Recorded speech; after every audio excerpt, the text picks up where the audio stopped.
محکمہ anti corruption establishment Sindh کی کارکردگی پیش کر دی گئی۔ کرپشن میں ملوث 27 ملزمان کو جہاں گرفتار کیا گیا، وہیں کرپٹ افراد کے خلاف 1480 مقدمات درج کیے گئے۔ اینٹی کرپشن اسٹیبلشمنٹ سندھ نے 31 اگست 2020 تک مجموعی طور پر کرپشن کے خلاف 400 درخواستیں موصول ہوئیں۔ کراچی ساؤتھ زون میں 28، ویسٹ میں 69، ایسٹ زون میں 49، حیدرآباد زون میں 43، جامشورو زون میں 18، میرپور خاص میں 17، شہید بے نظیر آباد زون میں 116، سکر زون میں 3 اور لاڑکانہ زون میں 57 درخواستیں موصول ہوئیں۔ اس وقت 504 اوپن انکوائریاں چل رہی ہیں، جن میں سے 52 انکوائریاں فائنل کی جا چکی ہیں۔ اس کے علاوہ کرپشن میں ملوث افراد کے خلاف مجموعی طور پر 84 FIR درج کی گئی ہیں، جس کے نتیجے میں 27 ملزمان کو گرفتار کیا جا چکا ہے۔ کرپشن میں ملوث افراد کے خلاف مجموعی طور پر 1487 چالان جمع کروائے گئے ہیں اور جاری مقدمات کی تعداد 1480 ہے۔ کرپشن میں ملوث مفرور ملزمان کی تعداد 969 ہے۔ یہ بات صوبائی وزیر برائے صنعت و تجارت اور انسداد بدعنوانی محکمہ امداد باہمی جام اکرام اللہ دھاریجو کو پیش کی جانے والی ایک رپورٹ میں بتایا گیا ہے۔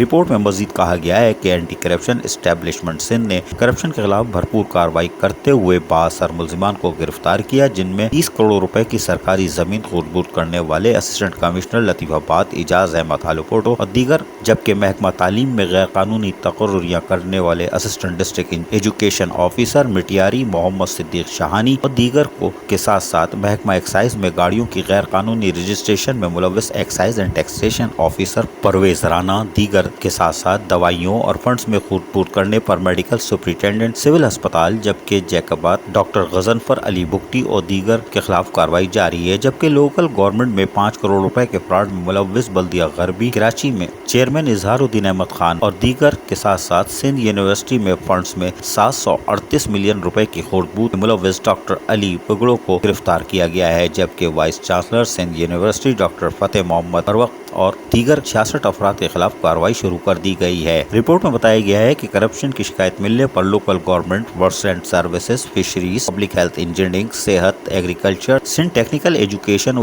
ووکیشنل ٹریننگ، اریگیشن کے DA وغیرہ کے دفاتر پر چھاپے مارے گئے اور متعلقہ ریکارڈ قبضے میں لے لیا گیا ہے۔ رپورٹ کے مطابق صوبے سے کرپشن کے خاتمے کے لیے لائحہ عمل طے کرنے اور افسران کی کارکردگی کا جائزہ لینے کے لیے chairman anti corruption establishment Sindh کی صدارت میں افسران کے باقاعدہ اجلاس منعقد کیے جا رہے ہیں اور کارروائیوں کو مزید تیز کیا جائے گا۔ عزیز عارف، KBS بلدیاتی نیوز، کراچی۔